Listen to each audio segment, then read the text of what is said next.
Do you want to know how to get into Johns Hopkins School of Medicine? Are you wondering what Johns Hopkins program is like? How is it adapting to the post-COVID era and AI? Tune in today and you'll hear from its Assistant Dean for Admissions and Student Affairs. Welcome to Admission Straight Talk, the podcast dedicated to graduate admissions and helping you approach the application process thoughtfully and successfully. Your host is Accepted's founder and world-renowned admissions guru, Linda Abraham. At Accepted, our mission is to get you to that unforgettable moment when you read your acceptance email and shout, "Yes, I'm in!" Confident you'll be attending the perfect program to help you launch the career of your dreams. Welcome to the 533rd episode of Admission Straight Talk. Thanks for joining me today. Are secondary applications raining down on you in a deluge? Are you struggling to keep up and write the essays with the specificity and coherence they require? Check out Accepted's ultimate guide to secondary essay questions at accepted.com/secondary essays, just like it sounds, accepted.com/secondary essays, one word, and download your free copy today.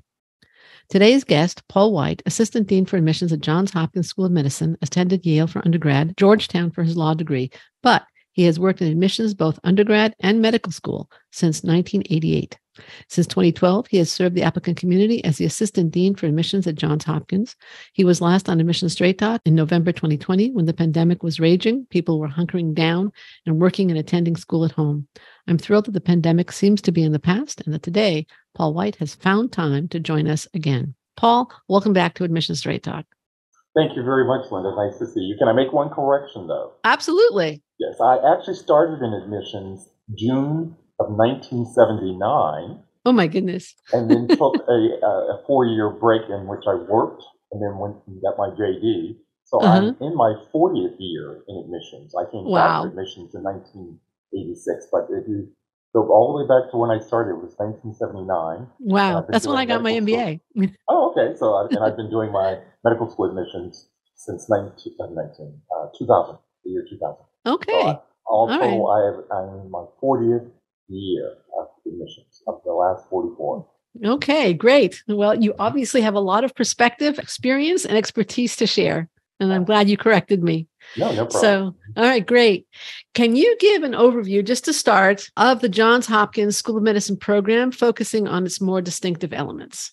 Sure, absolutely. Well, Hopkins is a MD program. Let's start there. It's allopathic, right, as opposed to osteopathic. So osteopathic schools award the Doctor of Osteopathic Medicine.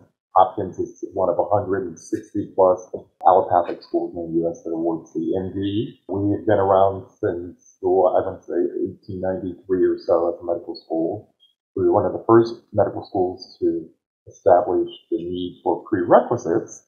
And we're also the institution where the term rounding was developed. So our dome, which is an iconic image of a medical school, is where rounding first took place. And Hopkins is one of the schools in 1911 or 1912 that the Fleshner report said got it right. That's all to say we have a history, but Hopkins doesn't believe in, nor will they let you rest on your laurels. It's just that we recognize that we do have history behind us, but this is a fascinating place. We have 120 medical students coming every year who are either MD or MD PhD, a total of 120. Several thousand applications, so it's a very long process for the applicants, but also for us. Our mission is research, patient care, and education, and that is a part of everything we do here. And we are also a very incredibly inclusive community, and that is also a part of what we do here. And we recognize that everyone brings something to the table. So this is a wonderful environment to be a student, but also to be a member of the community as a professional, whether you're teaching or you're a member of the administrative staff. It's very team-oriented. And we're the type of institution where everyone has a voice, including the students, and we listen very closely to our students.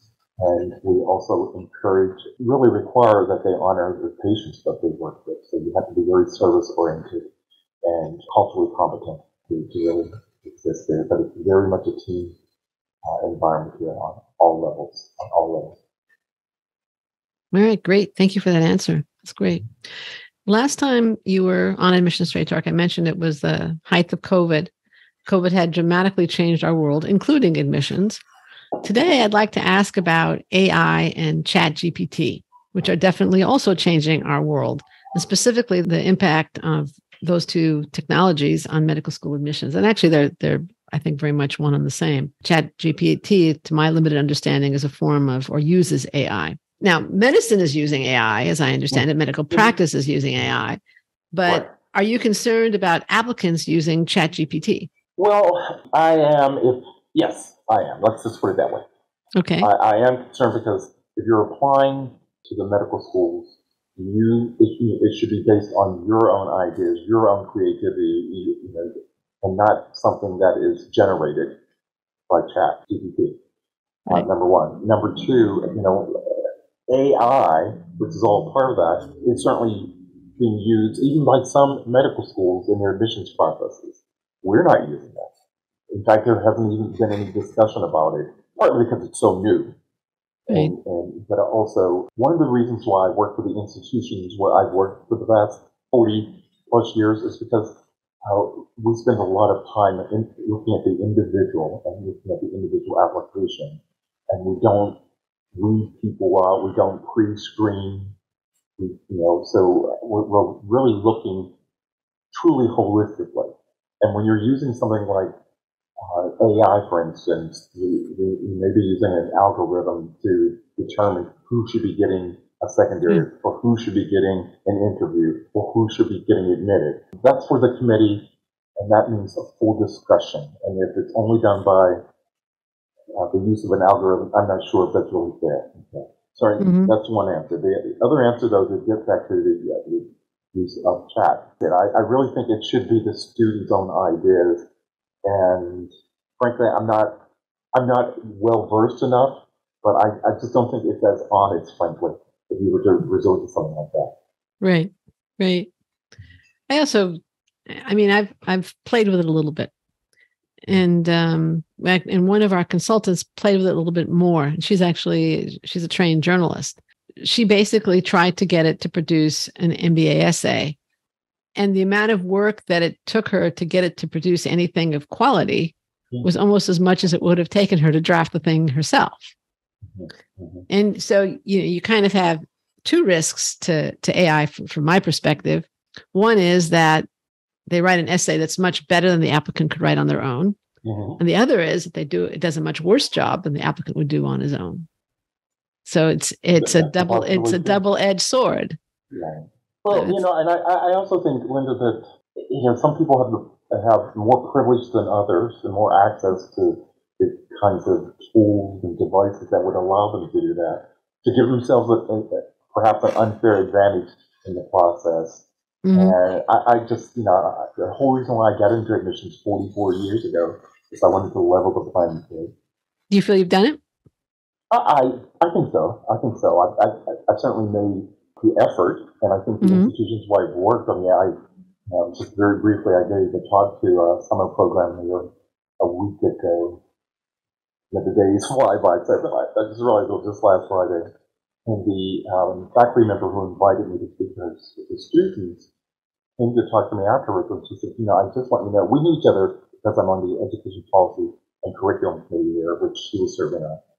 And she said, I just want you to know, even though I'm not on that committee, the reason why I started this program is because of you. I said, really? And she said, because you talk about the need to attract a diverse population, and in all ways, not just ethnicity and race, but make an effort to attract people who may not be necessarily in your pathway or pipeline initially to create the opportunities.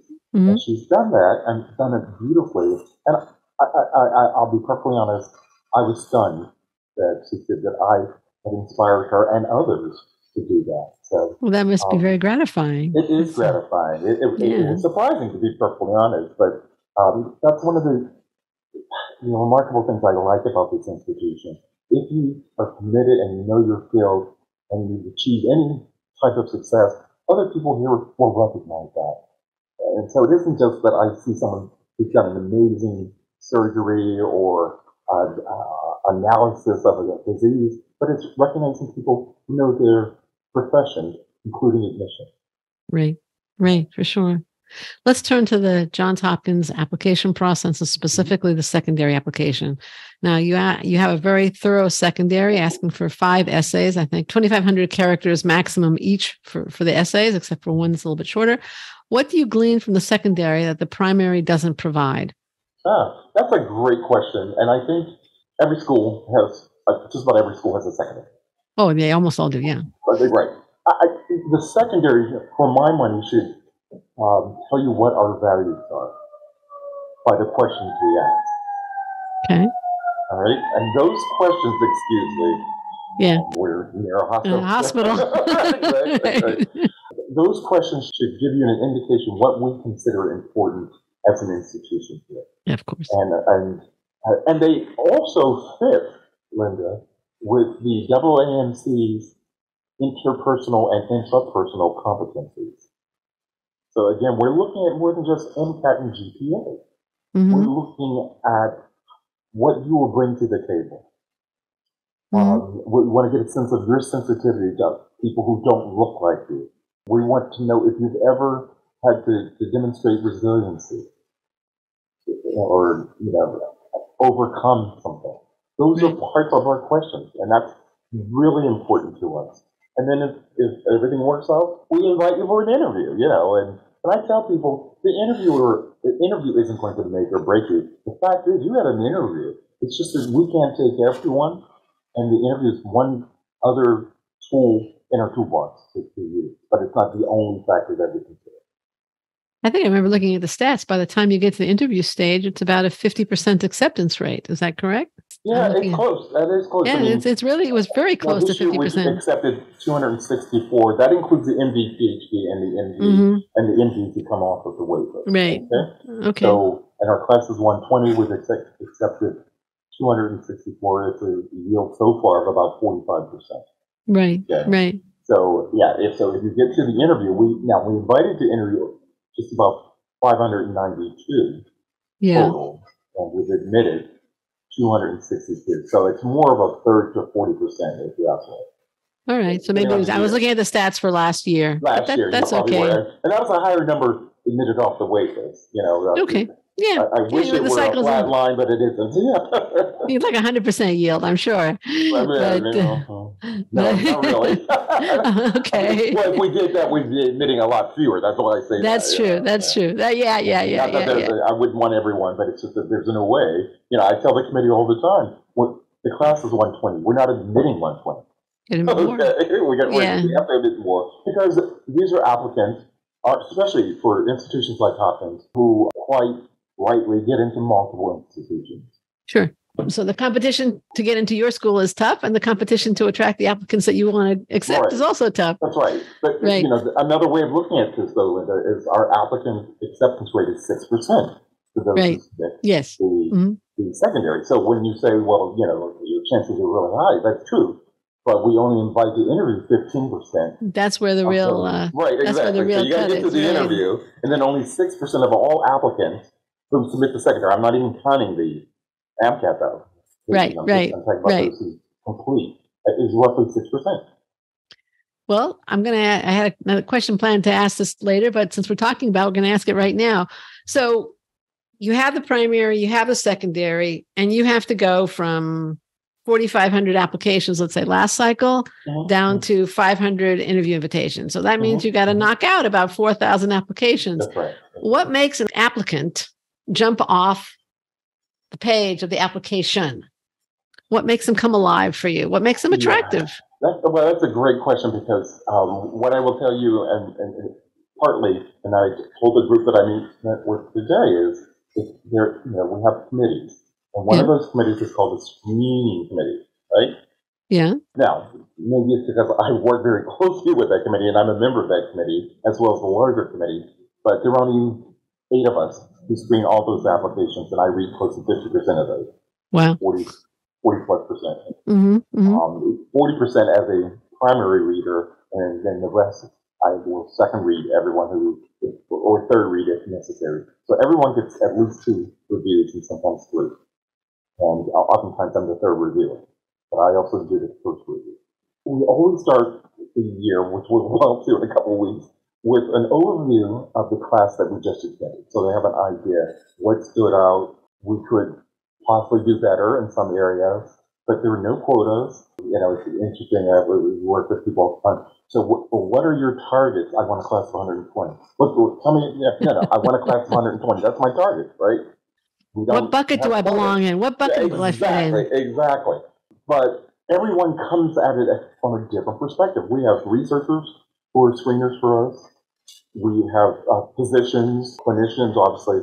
I'm an admissions professional, and then we have the full discussion with the entire committee, including medical students. We have 20 medical students on our plate, and a fourth year.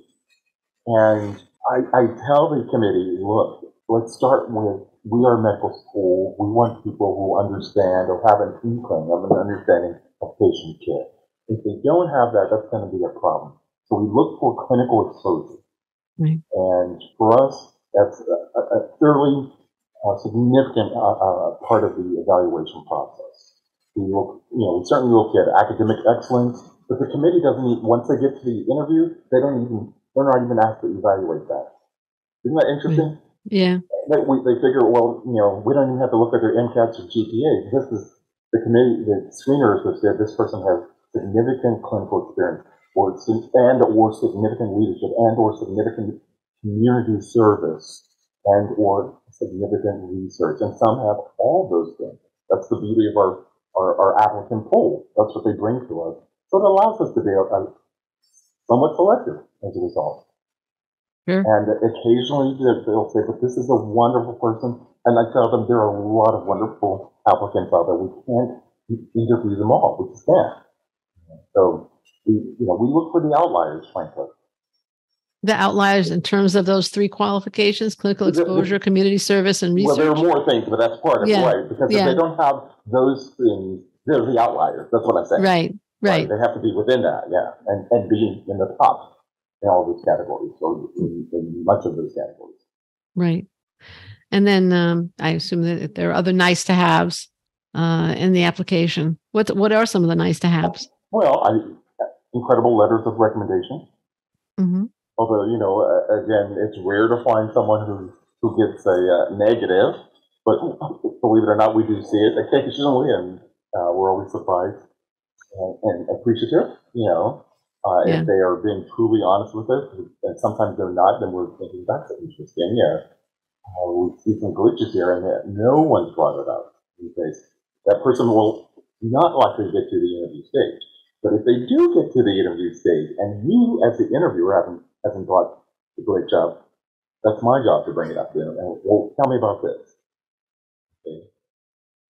Because it's okay to have a glitch. It really is. We're not looking for perfect. But we want to be strong applicants overall. Makes sense. That's part of the discussion there. Makes sense. What else do we look for? We have people who write well. Teamwork is very important to us, and we find it in multiple areas of the application, and then in our questions as well. Are you planning to make any changes to your secondaries this year? No. Okay. What are interviews like at Johns Hopkins? I understand that for domestic applicants, they are all in person. Is that correct? No. All right. No. So for the past 4 years now. Yeah. Going on 4 years. It's been virtual interviews, and we will continue with that. The MD PhD may be a little different. The MD candidates are all interviewing virtually. We're going to continue with that. We have 2 interviews. We still do the 2 interviews, and one is the medical student. Okay. And one is faculty members. They're all voting members of the admissions committee, and given full access to the candidate's application. We give them free rein in terms of the questions. But we have a couple that we ask that they all ask the interviewees. Makes sense.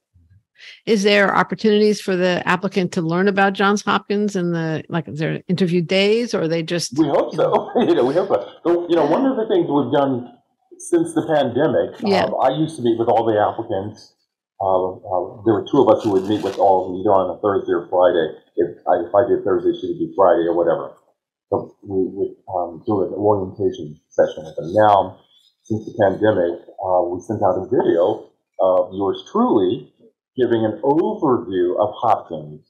We also include in the invitation to interview information about the various groups that they can connect with, either before the interview or anytime after the interview. And we have a program for interviewees that we're invited to interview, invited to meet with some of our students virtually now, but before it was in person, the night before your interview, or the night after, is a possibility too, but certainly the night before, if you want your questions answered, and to go informed into the interview. And that has been going on for a long time, and the students really enjoy that, particularly since it's only with first-year students, that part. But we have various groups, affinity groups, we provide you with their contact information, and we schedule meetings with those students twice a month, I believe, for anyone who's interviewed who wants to talk to one of the affinity groups.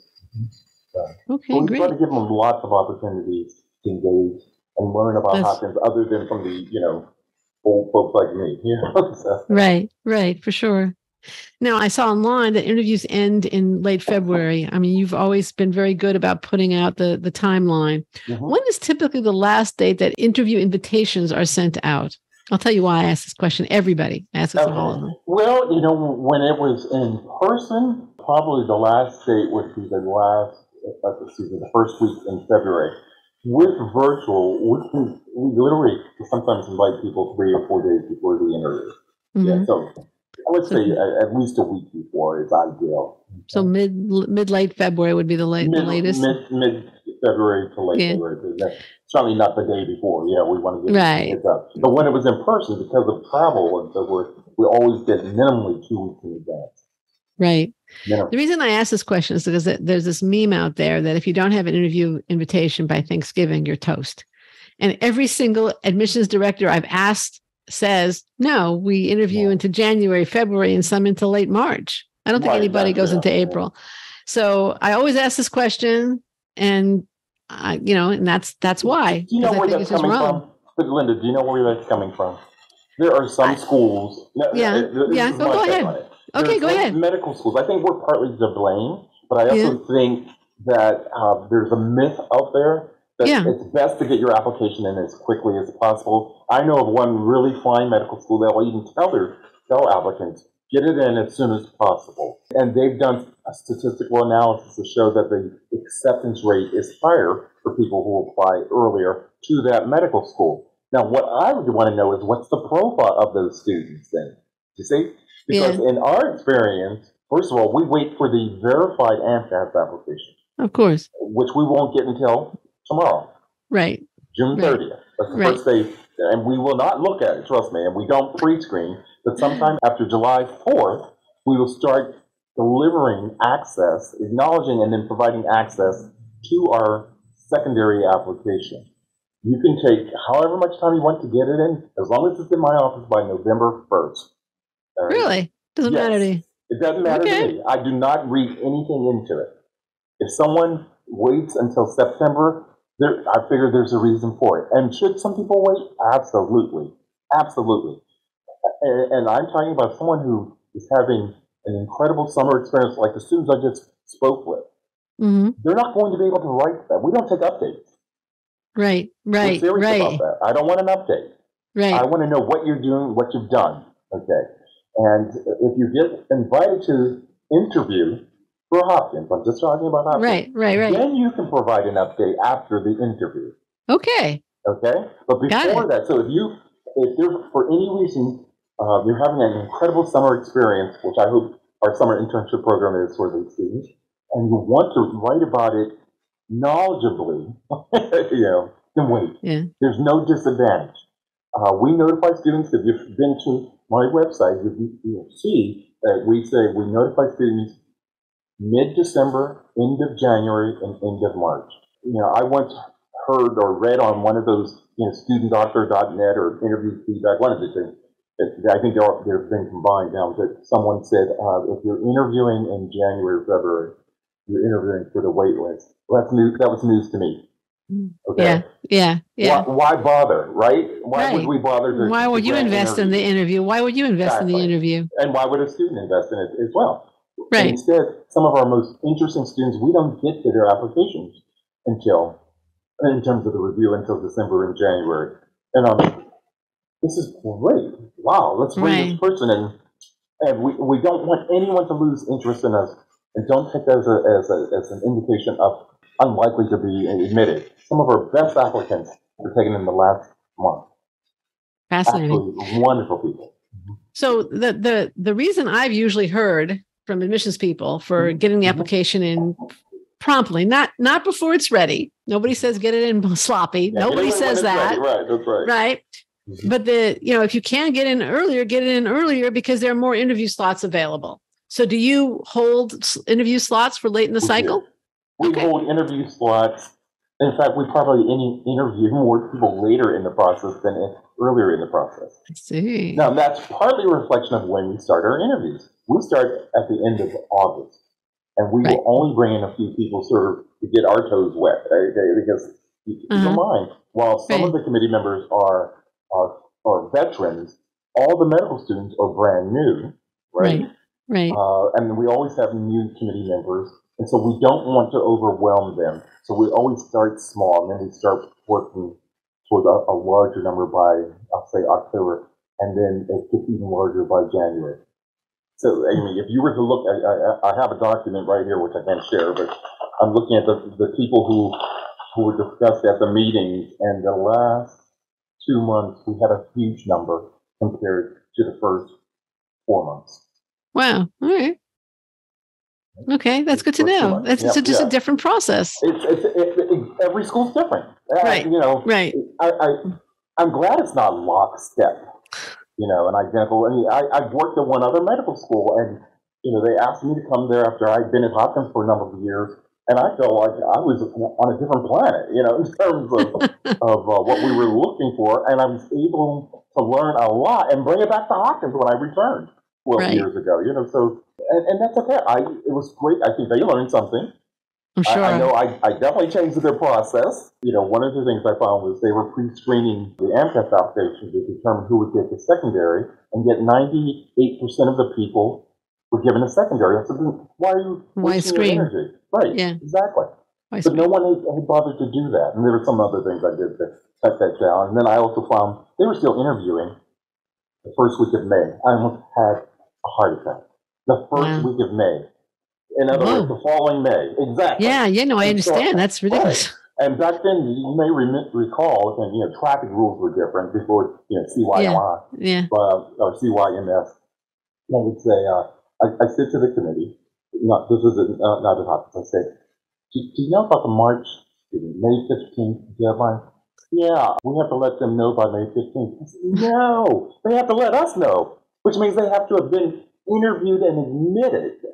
Right, by May 15th. By May 15th. And, we shouldn't even be interviewing. And so that was the last year that we interviewed. Right, that late. And we even added a date because of some storms and something. One day in April, but after that, it got moved to March. And now I think, doing the last of the interviews by the end of February. So Right. Traffic rules have changed. So. For sure. I think part of the reason behind this November myth, you certainly gave a good one. Another one is that I think it is wise for applicants who don't have, let's say, several interviews by Thanksgiving to start thinking about reapplication and preparing for it. Sure. In other words, if you get the primary and you get the secondary in, and then you're tired, you take a break. All right. The break is a good idea. But if you're kind of just hanging out, and you're going to hang out until May 15th when you know the results, and if the results are not what you wanted, and then you start thinking of reapplication, you've almost certainly lost or put yourself back a year. Let's put it that way. Sure. Lost might be too that's strong. True. But there's. But I think that's different. That's different from your toast. It just means start thinking, start planning, start thinking that it might not work out the way you want. Can I make one comment about that? There are people who. They need to do that thinking and analysis, self-analysis, before they even apply. Oh, sure. I find that most people know what the holes were in their application. Don't think that if you throw the football, someone will catch it. No. Don't even bother throwing it. Yeah. To figure out, what do I need to do to be at my strongest? not just apply when you're ready, but am I at my strongest in terms of my profile? And Right. if you have holes in your profile, wait and address those holes. Dr. Barry Rothman, who's a former head, he's an exhibit consultant. Oh, you know Barry. Okay. Mm-hmm. He always says, yeah, all right. He's a former head of the post-bac program at Cal State San Francisco. He's a founder of the program. He's a former head of the program. In any case, he frequently says the fastest way to medical school is slowly. Yes, I couldn't agree more. I couldn't agree more. But think of who's applying to medical school. These are people who are used to going at 90 miles an hour. Yeah. Right. Let's go back to Johns Hopkins, though. Okay. What is the evaluation? I mean, we could talk about all this stuff all day long. What is the evaluation process? So somebody submits a primary and they check Johns Hopkins, and you send them a secondary and they fill it out. They do the best they can and they send it in. What happens? What happens is once it's complete, and I worked with my colleagues and the administrative staff, they will say this is a complete application. They put them in an electronic file, and they're just divvied up by a certain number to each member of the screening committee. And I usually give them about a week to review however many files they have in their bin, so to speak, right? And again, we've already had discussions. In fact, sometimes I'll let them read a few applications and then have a meeting to talk about what are you seeing? Okay, are you seeing any changes? Some schools, for instance, are dropping their committee letters. The University of Chicago just sent something out saying they're dropping their committee letter. A couple of years ago, Yale dropped their committee letters. I was devastated by that one. That's my alma mater. I remember, I was just shocked. I really was. Things like that, those kinds of things. I want to make sure they're aware of that and not thinking, because sometimes we'll say, well, this person has not seen the letter from Linda Abram, who's the director of the admissions committee, and we always get a committee letter. And I say, yes, but Linda's no longer sending those. Right. They have to either send the packet or, as we say, individual letters from faculty who taught them in a course, 2 in the sciences, 1 non-science. So the committee reads the application in the order in which it is sent by AMCAS, and it follows up with our secondary application. What's the first thing we see? Biographical information. What's the second thing? Your parents' information and demographic information. The distance you've traveled. They've taken out the disadvantage statement for the 2024 Right. Now it's so there'll be something in there. Yeah, I forget what they call it. I forget what it's called. I got to get used to the change. Right, different. And that's fine. Yeah, impactful experiences. Impactful experiences. I haven't had a chance to really review any applications yet, so it hasn't sunk in my mind yet, the language. But yes, that's exactly right, the impactful statement. But we look at that, and then we look at the academic information, and I want to make note of whether or not they're a reapplicant. Then I look at their letters of recommendation, committee letters, or individual letters, and I look at their activities. And of course, they can list up to 15 activities. It's most meaningful. I want to look at all of those individually, and a personal statement. I left that off. We'll certainly look at the personal statement. Would you look at the personal statement around the same time as looking at the activities, or before, after? Yeah, actually before we even look at their activities. Before that, and even before we get to their academics. We look at the personal statement. So academics seem to be kind of low on the list. Yeah, it does seem, doesn't it? It does. Those stats that everybody talks about. All right, I know, but I'm telling you, that's our process. We really want to know what kind of person is this and why medicine? Right. What has he or she done that has brought them to this point? What experiences have they had? So, and then we look at our questions on our secondary after we finish all that that really dig a little deeper. About the interest in medicine and how they demonstrated that, and also dealing with people. Right. And we have a question on our application that's purely optional. Well, we have two. One is it's not optional. We have an unusual question that a bioethicist created, and we just got a preliminary report on that, and it turns out it shows a very creative mind. Is that the one about wonder? Yes, it is. It is. Exactly. It's a very interesting question. Do you mind if I just read it off? Because readers listen to it. It's wonder encapsulate a feeling of rapt attention. It draws the observer in. Tell us about a time in recent years that you experienced wonder in your everyday life. Although experiences related to your clinical or research work may be the first to come to mind, we encourage you to think of an experience that is unrelated to medicine or science. What did you learn from that experience? It's a great question.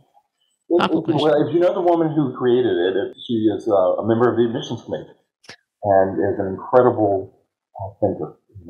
Thinks outside the box, and I love having people on the committee with different perspectives, and she's shown how to do different. Right. And as I said, we've already got a preliminary analysis, and we're going to continue the research in the next couple of years with it. And it is IRB approved. Right. We do have a question, which you may see as well, about anything which kind of gets it to that. What's being asked now by the AMCAS application, except we've been asking this question for 4 or 5 years.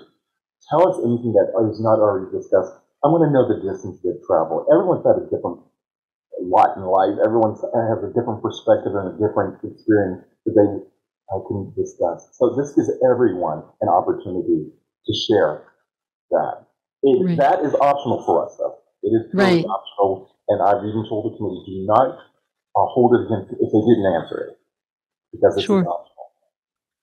You do get quite a bit of information between the primary and the required secondary essays. So yes, exactly. Right. All right. But I've learned some things with the optional questions. Yeah. That I hope people are comfortable in sharing with us, and if it brings us to a better understanding of who they are, things that they may not have shared with their school. Yeah, I'm kind of laughing because I was on a panel with a group of other deans a few months ago, and there was a woman from one of the schools who said this generation tends to overshare. And I have to agree with that. But when we invite you to share, it's because there's a purpose. Right. And they can still. They can still use some judgment and sharing. I hope they will. Linda, I can tell you some horror stories, not from the applications here, but when I did undergrad admissions, there were times when I blushed, after reading it. Like, okay, you didn't show this to someone else. Yeah, I've occasionally had, just in hiring, I've had people do some sharing, and I thought, where's the judgment? Exactly. Yeah. Now, you mentioned that you do not accept updates, right? Not until after someone has interviewed, only because the way our process works, once we start reading, we keep reading, we don't go back. Right. And if you send something to me a month after you've been evaluated, it is not going to be reviewed. So if somebody's has been interviewed and wants to update you, or somebody is on the wait list. I'll tell them how to do that. They can do that too. Okay. Even before they've even been decision, I will tell them they can always send us an update anytime after the interview. And that can also be additional letters of recommendation. Okay. All right. Yeah, it doesn't have to just be an update. But what makes a valid reason to update you? Well, that's what I was just about to say. If there is something that may have occurred between the time they applied and the time they interviewed, and we don't accept the update, and they want us to know about it, then that's valid after the interview, because they've gotten that far. And we think, this is pretty nice. So what are typical things? Well, they had a manuscript that was accepted for publication. Okay, that's fair. Right. We won't accept that before you've interviewed. We can't. Okay. But we will after the interview. Or if they've had an experience with someone who's only got to know them over the summer and they've continued working with that person, and we're interviewing them in December or January, and they'd like that individual's input, that's a perfect update after the interview. What about maybe they're taking a gap year and they've had started a full-time job, maybe as a scribe or a medical assistant or something like that? Only after they've interviewed. After they've interviewed. No, I understand that. After they've interviewed, not before that. But something describing what were their responsibilities and what they learned from what they learned from. That's exactly right. Yeah, that's exactly right. Okay. But, that's different from a letter of interest. Okay. Okay. Now, I don't know if you were going to ask me about that, but I was thinking about it. I often get asked, do you want a letter of interest? No. Your application is your letter of interest. Right. No, I hear that. Yeah. I hear that. This is, of course, a time when it's now end of June. So most people know they've either going to medical school and starting from last cycle. Now I'm talking. And they're either CTE or PTE. Right. Exactly. What if you want to be a reapplicant? What is your advice for reapplicants? That's a great question. And there's something going on the listserv now for the GSA about what do you do with the reapplicant. I'm not going to weigh in because I disagree with half of what I'm reading, but I'm in the minority. It really touches on something I said earlier. And by the way, I'm not trying to be smart. Linda, I think you know by now that I really am committed to what I do. And both for the institution, but also for the applicant, I want there to be a great fit for both. Right. And I want the applicant to succeed wherever he or he goes for medical school. And if you're not ready and you don't get in, think about what those issues could possibly have been. In fact, my other institution, I put in my denial letter, these are the type of reasons why people don't get in. If you see yourself in any way lacking, then address those. Take a year, take 2 years, depending on what the issue is. I can't provide individual feedback at Hopkins, I just can't. I was required to do it at the other institution. And one woman who came to see me, her advisor knew that she was coming to see me. She said, Paul, be honest with her. I'm going to be honest, okay? And she said, but also make her come see you. Don't let her do it over the phone or send an email question to you. And I asked this woman who had a 399 at a wonderful small liberal arts college in the upper Midwest and who hadn't gotten in anywhere. And I said, what do you think the problem was? She goes, well, I had trouble with my first question in the interview. So, okay, do you know what that was? Can you recall what that question was? Why do you want to be a doctor? And I looked at her, I had trouble with it, and the floodgates opened. Oh. I grabbed a box of tissue. I always keep a box. All right? I don't know if you can see that. I always see keep it. a box. Yeah, I see it. Okay? I grabbed a box of tissue and handed it to her and kept talking. I said, yes, I saw that when I reviewed your application, that you have a shyness that borders on pathology, pathological. Mm-hmm. And I think you need to, and then when I look at your activities, none of them really bring you into close communication with people. And it fits. I said, and I gave her some advice. An organization that I think does a great job of preparing people, Toastmasters International. Sure. Right?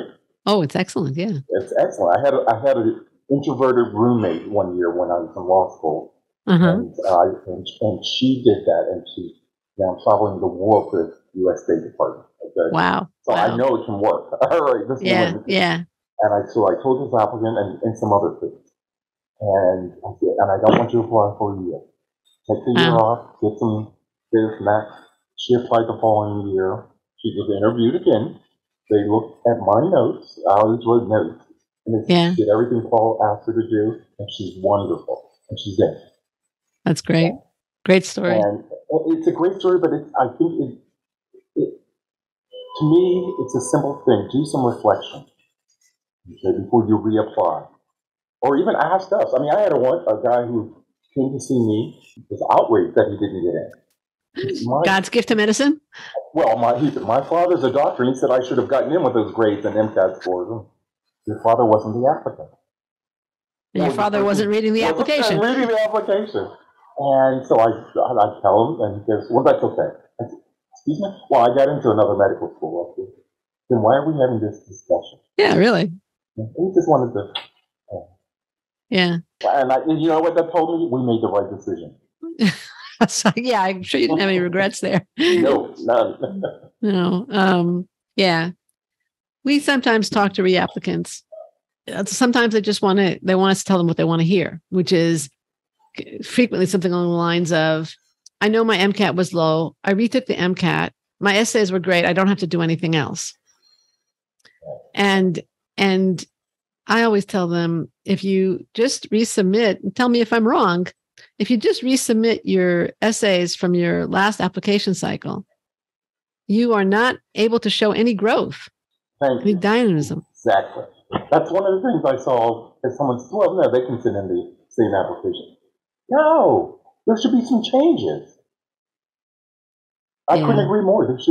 We need to see that growth, which is why I say it can sometimes require more than a few months, but a year. Yeah. And some schools have a formal policy about reapplication. Right. I know the schools pretty well. If you don't get in and you reapply the second time and you don't get in, they make you wait a year before you can reapply a third and final time. I know many schools will, basically if you've applied 3 times, then you really are toast if you're not admitted. Right. Well, but you want to hear something, Linda? We had someone early when I came in 2000 who had already applied 11 or 12 times. 11 or 12 times. We also suspected this person wrote her own letters of recommendation. Wow. So there were other reasons why she didn't get in. Yeah, that will do it for sure. Yeah, but she was an incredibly bright person, but there were some issues there. Anyways, all right. On a forward-looking note, what advice would you give to medical school applicants, and this time, first-time medical school applicants, let's say, planning ahead to apply in 2024, in other words, next year's cycle, or 2 years hence? Well, next year's cycle for me has already begun by tomorrow. No, I mean starting in June 2024. Mm-hmm. I think people would save themselves a lot of grief if they applied to look at a broad range of schools and try to match their profile to a broad range of schools and not go just with name recognition. That's the worst reason to apply to us, because we recognize the name. Okay? I want them to apply to Hopkins because they see themselves there in the community when they look at our profile, when they read about what we value in terms of patient care, in terms of serving the community. Save yourself a lot of work. Okay, but really read our websites. They're there for a reason. Look at where you want to be. So if you're applying very vertically, you're setting yourself up for disappointment. It has to be a horizontal process. And there has to be some variety along that horizontal line. It's a matching process. Start here, but it's a matching process. People don't do that though. They think, oh, I know this school. There's some wonderful places out there. You're going to graduate with an MD degree. Okay, it's about getting in, making your mark, and then getting into residency programs, internship and residency. It's really important. They want to know what people ask. Where did you train? They're not talking about would you get your MD degree, although some are thinking along these lines. They also want to know where did you do your graduate training, which is what the residency is. Makes sense. What would you have liked me to ask you? What would I have liked you to ask me? Ask me about Baltimore. Ask me about what our students do. Okay. What's it like going to medical school in Baltimore? I'm glad you asked that question. First of all, I think Baltimore has a number of issues. Okay, and the good thing is we're always trying to fix those issues. But this is a place that will challenge you in terms of being able to work with a really diverse patient population, okay? and making a difference for those folks. That's why our volunteer organization here is huge. It's enormous, absolutely enormous. And it's bringing our medical students and our graduate students, our public health students, and our nursing students into the communities to help make that difference. And that's what I love about being in this environment, frankly. I love the fact that our students are part of the community and not apart from the community. And our faculty and staff as well. For my undergraduate alma mater, I did a lot of volunteer work in the community and would look for people to join who had gone to Yale. And half my group were from Hopkins Medical School because they wanted to get involved. So it just tells me the students who come here really are committed to serving others. And this is a great place for them to do that.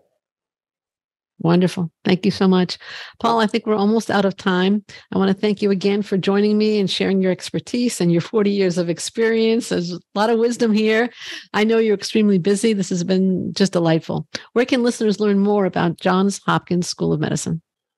If they'll go to our website, the basic website URL is hopkinsmedicine.org. Okay, great. Yeah. We're going to include links in the show notes at accepted.com/533 to Johns Hopkins Medical, as well as to other resources that may be helpful to listeners. Quick reminder, don't miss the med school admissions quiz. Find out if you are really ready to apply and competitive at your target schools. Take the quiz at accept.com/medquiz today. This is Admission Straight Talk produced by Accepted, and I am your host, Linda Abraham. I'll talk to you again next week.